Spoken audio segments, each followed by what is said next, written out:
एक बिंदु से जो मीनार के पाद बिंदु से 30 मीटर की दूरी पर है तो मीनार के शिखर का उन्नयन कोण 30 डिग्री है तो मीनार की ऊंचाई ज्ञात। कहता है कि एक मीनार है 26 मीटर में।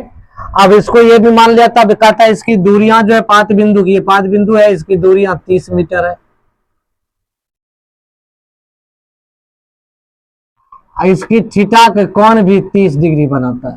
तो कहता है मीनार की ऊंचाई ज्ञात कीजिए। ये निकालने के लिए कह रहा है यहां से ऊंचाई।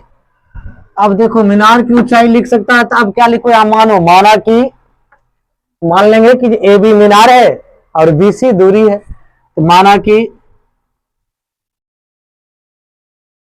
ए बी मीनार है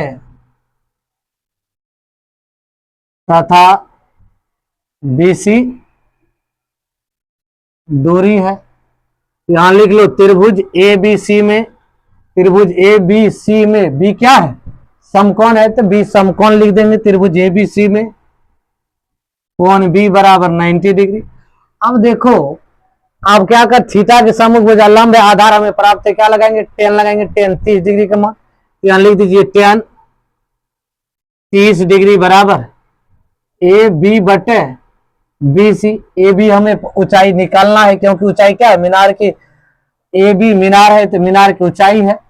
अब बी सी क्या है, दूरी है, तो दूरी हमें प्राप्त है, इसका मान होता है दिया है 30। ये कितना दिया है, 30। अब इसको क्रॉस मल्टीप्लीकेशन कर लीजिए। अब इसको क्या करो, अब इसको ए बी बराबर लिखोगे तो बराबर क्या हो जाएगा, ये गुना में इधर आएगा तो ये गुना में इधर आएगा तो भाग में आ जाएगा। तो इसको लिख लो 30 बटे √3। अब इसका ए बी बराबर क्या करो, हर का परिमेयकरण कर दो। तो परिमेयकरण करोगे 30 बटे √3 गुना, जितना से गुना करते हैं उतना से भाग भी देते हैं।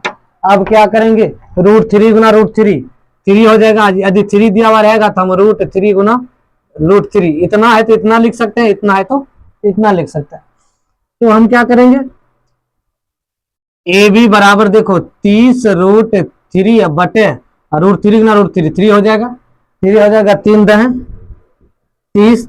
ए बी बराबर आप लिख सकते हो 10 √3 मीटर। तो मीनार की ऊंचाई यहां लिख लीजिए, आता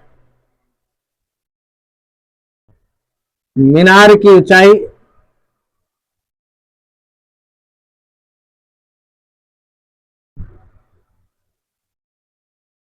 ऊंचाई ए बी बराबर 10 √3 मीटर। यही होगा आंसर।